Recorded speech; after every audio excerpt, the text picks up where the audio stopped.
Para sa mga hindi pantay na kulay, maganda to para sa ating gamit-gamitin lamang. Naglagay ako dito ng pinaka-toothpaste, kaunti lamang po, kahit anong kulay ay pwedeng-pwede po nating gamitin. Pagkatapos, naglagay ako dito ng 1 teaspoon po ng cornstarch. Napakaganda ng benefits nito na nagbibigay pusyaw lalo sa ating balat. Dahil ang benefits ng cornstarch, tumutulong siyang mag-brightening lalo sa ating mga kutis, na nagbibigay ito na pantay na kulay. Pagkatapos, hinalo-halo ko po ito dito sa ating mga sangkap na ating nilagay. Naglagay rin ako dito ng aloe vera gel po, 1 teaspoon po ang paglagay. Kahit pa fresh aloe vera, kunin po yung malatubig at katas nito ay pwedeng gamitin. Ibabad lamang po sa pinakatubig bago kunin yung katas ng pinakasariwang aloe vera para hindi po ganong kakati pag ginamit. Para maalis na rin ang pinakadagta nito. Pagkatapos ko nga itong halu-haluin, naglagay ako dito ng lemon. Kaunti lamang po ang aking inilagay. Pagkatapos dito nga sa benefits ng lemon, napakaganda nito sa balat dahil na rin sa bleaching agent nito na nagbibigay pantay na kulay, pusyaw sa kutis. Dahil naglalaman na rin to ng vitamin C.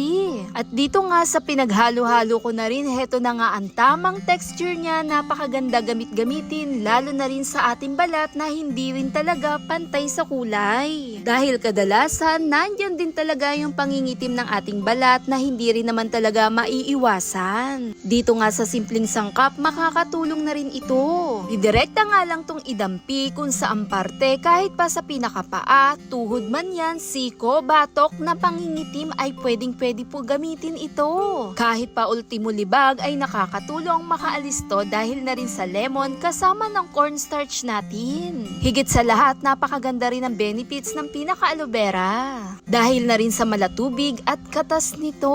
Ramdam mo rin talaga ang cooling effect. Pagkalagay-lagay, kumuha lang din po ng maliit na bulak, massage po natin ito ng dahan-dahan para nare-relax natin or natatanggal natin yung mga kahit palibag yan. Dahil nakakatulong na rin siyang makaalis lalo na rin sa pangingitim, massage natin ito habang ginagamit natin ang pinakabulak. Kapag gawa nito, kung madami-dami po ay pwedeng ilagay sa maliit lamang na lalagyan at kinabukasan ay pwedeng-pwede po itong ulit-ulitin. Sa pag-continuous nga ng paggamit nito, ramdam mo talaga yung lamig, refreshing at napakalinis lalo na rin sa ating mga balat. Kung mapapansin nyo, talaga naman nakakapusyaw ang kulay niya dahil ang lemon at cornstarch, napakaganda nito, brightening lalo sa ating kutis. At sa paggamit nga nito, parang ini-scrub mo lang na madalas mong gamit-gamit na pang-scrub, panglinis sa balat, ay ganito rin po ang resulta niya, napakakinis, lambot na rin. Thanks for watching guys! Bye!